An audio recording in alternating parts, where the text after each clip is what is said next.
guys, Lori here. I'm here to do my end of June, all of July, what I've been doing, what I've been listening to, what I've been watching, what movies I've been watching. We are still very much in a quarantine lifestyle, I'll say that. I live in New York, I live on Long Island, so things are starting to open up, but not enough that like I could go on vacation or go to the city or do anything that's like super exciting that I normally do in the summer because I am a school teacher, so I try to go on vacations. I actually had quite a few trips planned this month in July that just did not wind up working out. I was supposed to go to Universal, I was supposed to go to two different conventions, I was supposed to go to BEA, and I was supposed to go to LeakyCon for the first time ever. I was supposed to go to Universal. So these are just some things that I was supposed to do that I just didn't necessarily get around to because of all the COVID stuff. So, but I think I actually had a pretty good. I tried to diversify what I did this month, and I think I succeeded. So the first things I'm going to talk about are like the non like movies or TV stuff I've been doing. But I have been mentioning this in a lot of my reading vlogs. I have been taking Skillshare classes every single day. I'm not affiliated with Skillshare in any single way, but I really like it. It's kind of forces me a little bit to kind of like get outside my own head. I've been taking classes on productivity. I've been taking classes on time management. I've been taking classes on like social media and like promoting your brand, which is something I kind of fail at. So I've been really enjoying that, and that's been something I've been doing like every single weekday. I've been taking one class over every week, and I kind of break it down. So normally the lessons are like 6 minutes, so I'll do like 3 in like a day. And I also have been doing a lot of nonfiction reading, which I've actually been really liking. And that's kind of in that hour. I spent a half an hour on my Skillshare class, and I spent a half hour on my nonfiction reading. The majority of part of this nonfiction reading for the past month and a half has been on anti-racist education that I've been challenging myself to do. But I've also been trying to incorporate some habits, like habit work that I've been really interested in, or like creativity. The one I'm reading now is the Pixar book about generating a creative environment, which I've been really, really liking.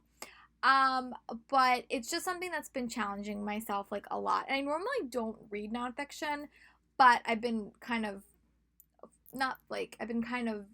making it more accessible to me. So that's what I've been doing, which I found to be really, really enjoyable. I'm still playing Animal Crossing, which I'm also really, really liking. I'm not nearly as far as anyone else, but I play it for like 45 minutes every single day, and I kind of throw on like a true crime video. That's another thing that I've been doing a lot of. I've been also been following a lot of YouTube creators. Most of it has been like true crime content. I follow a bunch of YouTubers that kind of have that genre. One is Stephanie Harlow, one is Danielle Hammond, one is John Lorden, and they just really give voices. Oh, and It's a Crime is another one. They just give voices to some of these cases, and I'm fascinated by unsolved mysteries. So that's another thing that I've been watching a lot. Also, a lot of booktube content. As always, I make videos, but I also like to follow videos as well. So yeah, those are kind of like the non-entertainment things that have kind of been keeping me occupied. But now let's get into the movies and TV shows that I've been binging. August is going to be my month that I'm going to watch a lot of movies. I just have a feeling. But I did actually wind up watching The Help, which is a movie that I've never seen. It was just put on YouTube. I mean, it was put on Netflix. I know that there's since been a lot of controversy from Viola Davis about that movie, and I do see it as a problematic movie, but I still am happy that I watched it. I'll say that. I think, again, it's seeing a different point of view, and I don't think it's a perfect movie. I think it definitely has white saviorism at its heart in a lot of it, but I was happy to watch it. I also wound up watching Hamilton like everyone else. I was lucky enough a couple years ago to see it in person, but I didn't get to see the original cast, so that was just fun that I was able to actually watch that one. And I highly recommend it if you have not checked it out, to check it out. I also wound up watching one of the Hamilton documentaries. There's another one that I haven't watched, but I did watch that Hamilton documentary, and I was really intrigued by that. And Yeah, so I watched the one of the Hamilton documentaries. Another one came out like last week, and I never got around to watching that. But also going around to some behind the screen content, I watched the entire Frozen documentary on Disney Plus, which I loved. I thought that was such a well crafted documentary, and it really like went into every aspect of kind of building an animated movie. I am like such a I love that stuff. Like I'm involved in theater, I'm involved in technical theater. So if you can give me like a behind the scenes documentary, I'm set. And I really wound up loving that one. I also watched a couple more episodes of the Mandalorian one, which I'm still in the middle of watching because I didn't wind up getting around to it. The end of this like month did not go according to plan because of a lot of reading thons. But I wound up really liking those two documentaries, and there were quite a few more on Disney Plus that I do have my eye on. Um, but yeah, those are like the TV shows or the behind the scenes stuff that I wound up watching.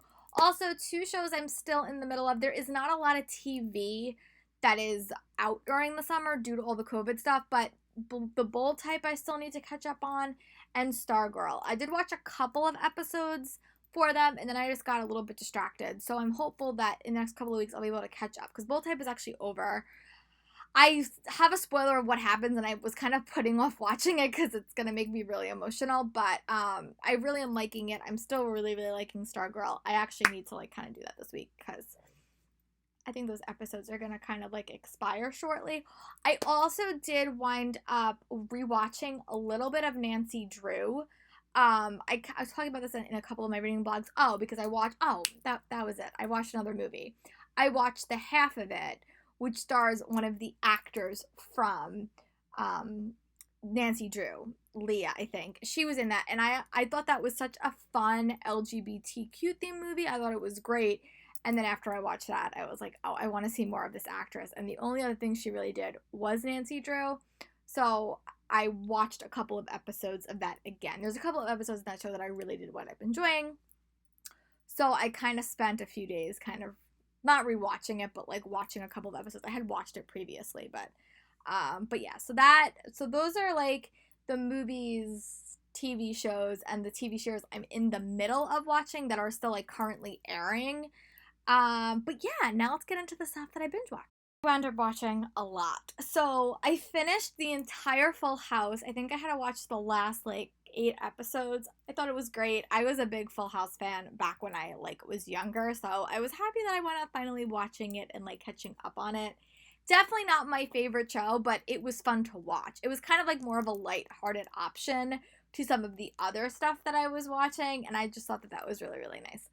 I also finished watching Alexa and Katie, and I bawled my eyes out at the end of Alexa and Katie. Again, I really, really like that show. It basically follows these two girls.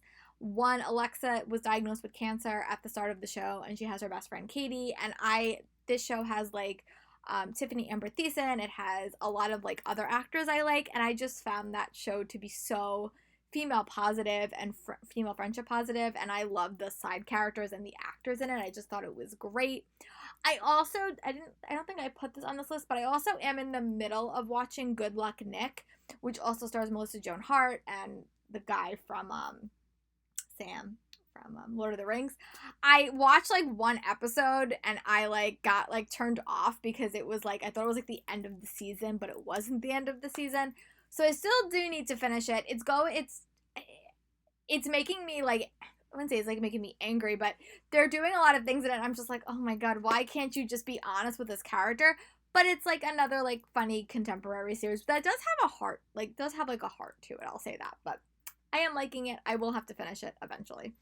I also this is because my friend Jess told me about it. There's a TV show on Netflix called The Floor is Lava, which is just like a game show. I don't watch a lot of game shows, but this one was just fun to me. Like these teams, they have to make it to the other side of a room, but the floor is lava, and if you fall in the lava, then you fall, and like it's kind of more like a strategy game, and one that I like devoured all 10 episodes of it. I thought it was great.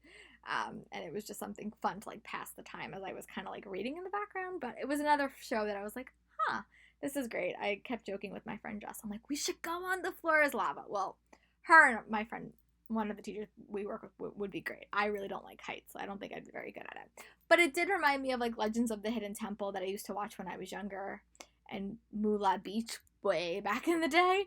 But those are kind of the shows that kind of reminded me of it. But I wound up really liking that. I hope it gets a second season when COVID is over. I also picked up and adored The Babysitters Club, which is the new adaptation on Netflix. I devoured that show in like 2 days. I loved it. I thought the diversity in that show was point. I thought it took like these stories that I loved and not only adapted them, but also like, made them more modern. I thought the girls that they were with were like, it was perfect. I thought it was such a diverse story. I love the like the actresses in it.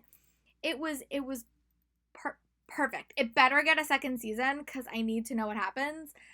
But it was great. If you have not checked out the Babysitters Club on Netflix, definitely do it. I was so impressed, and I really, really liked it. Again, it's another show that really focuses on female friendships, and it was just great, and I really, really want to play. There's also a couple of, like, older actors in it that we know from, like, other things that I just like. Like, there's the guy from Royal Pains is in it, Alicia Silverstone is in it, and it was just a nice, like, kind of like, roundup of them, and I wound up really liking it. It better get a second season.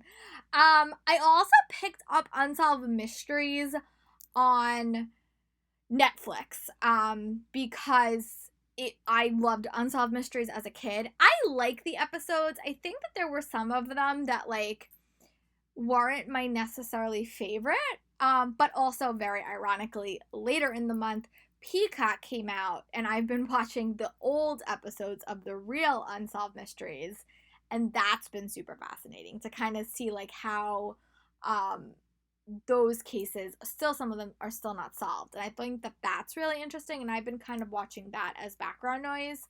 And Peacock, you really don't have to pay for. I wound up doing $40 for the year just so I had it, but I do like that it does have commercial breaks, which is normally when I read, so.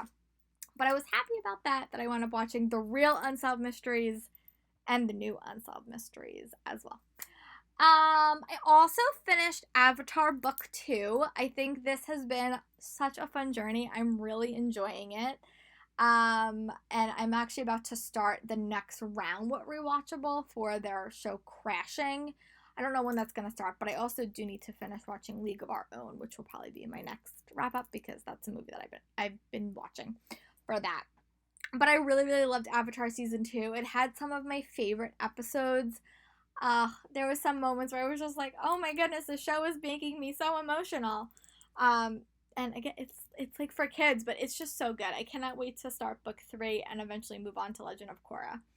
But I also wound up watching Sweet Magnolias on Netflix, which is still Julia Swisher and a couple of other people. Really, really loved that show as well. Thought it was great. Basically, again, it's another friendship dynamic, family type of show set in a really, really small town in the South. And again, it was really, really fun, really, really great. The ending made me be like, what the hell are you thinking? I need to know what happened. So again, Sweet Magnolia, please get a season 2 because I need to know what happens.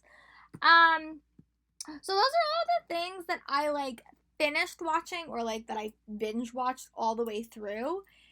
The stuff that I'm in the middle of is I'm in the middle of Tales of a City, which is on Netflix, which is a revival of the show from many, many years ago. This is kind of like a LGBTQ themed version of This Is Us meets Sense8 with no supernatural elements. It's so fascinating. I'm really, really enjoying it. I'm definitely going to talk more about it in my August one because I'll probably be done with it by then. But I just love Ellen Page as an actor. I love it. I think this show is just such a breath of fresh air. It really like it's just a show that looks at modern day life, and I think it shows all types of relationships, and it's found family. That's basically what it is, and I really, really like that. Sorry, I'm on a really, really bad Ellen Page kick.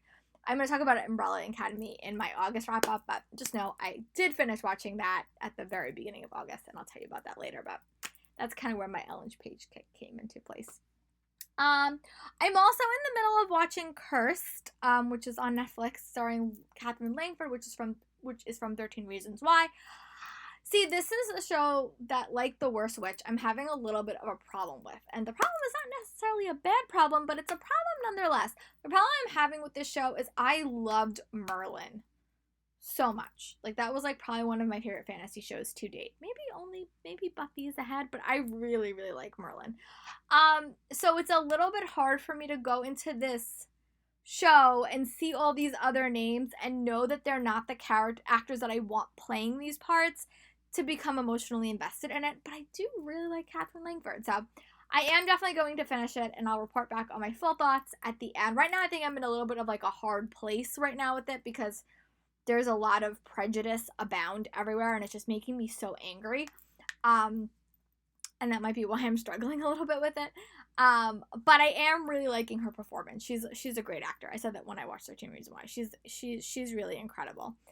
Also, I've been watching The Worst Witch. I watched The Worst Witch when I was like so little. This is like a reimagining on Netflix following the girl that was the little Lyanna Mormont in Game of Thrones.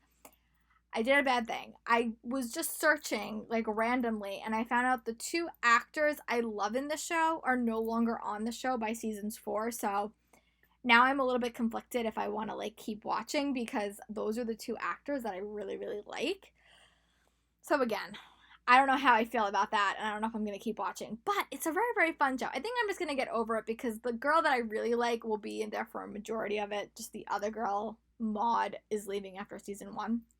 So, but it's a reimagining of that, and one that I'm really, really liking. Oh, I also watched one episode of the new Octavia Spencer show on Apple TV. I don't know what it's called, but it follows. It's like this girl is like a reporter, and she has a blog, and she's very instrumental in putting this murderer behind bars, and then many, many years later, it comes out that maybe he's not guilty, and her publicity may have put him in this situation. I only watched one episode, but I'm really intrigued to keep watching. I also watched another one on Apple TV about, I think, The Dark, or I'll Be Home Before Dark or something. It's another one that's on Apple TV that I watched one episode. I liked it. I wasn't the biggest fan, but I liked it. And I also watched a couple of episodes of the new Ghost Rider on Apple TV. But I'm liking that. So yeah, those are, and then there was one thing I want to talk about. Also, HBO Max, I wound up getting a subscription to HBO Max because I have an HBO account. But I wound up watching I'll Be Gone in the Dark, which is the documentary inspired by the book that Patton Oswalt's wife wrote about the Golden State Killer. And it's a very hard story to watch, like a lot of my true crime, but it's equally more heartbreaking because she's writing this book, she's getting so invested in the storyline or this mystery and trying to solve it, and then she unexpectedly passes away from an illness midway through, and it's eventually solved like after her death. But just seeing the lead up to that and her getting so close, you really became like emotionally invested. It's definitely a hard watch. I will say that. It's definitely a hard watch, but one that I found so rewarding. And I don't know if we're done. I think we have one more episode this week to watch. But it's very, very good. I'm trying to think if there's anything else that I watched this month. I don't think I did. But I did start my Star Wars reading plans. I read one book in the Star Wars canon lead up to Force Awakens, which I was really happy about.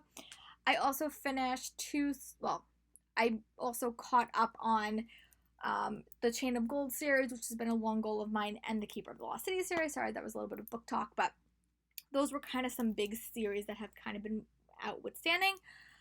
But yeah, I hope that you guys like this video. I'm definitely going to try to keep doing this going forward. This might be the last month that I'm fully home in like a full quarantine lifestyle before I go back to work, but I'm still hopeful that I will get a lot of entertainment in my life. I've also still been bike riding, still been working out. because gyms are closed, I've been trying to find some like fun workout, DVDs or YouTube channels. So one I would recommend is Mad Fit. She has some really, really clever workouts that are like a bunch of different like types. So, beginning, intermediate, beginner, advanced. So I really, really like that. But yeah, I think that that's all the stuff that's been occupying my time. But yeah, let me know what are some things you has been occupying your time in the comments, and I'll talk to you guys next month for my August favorites. Bye.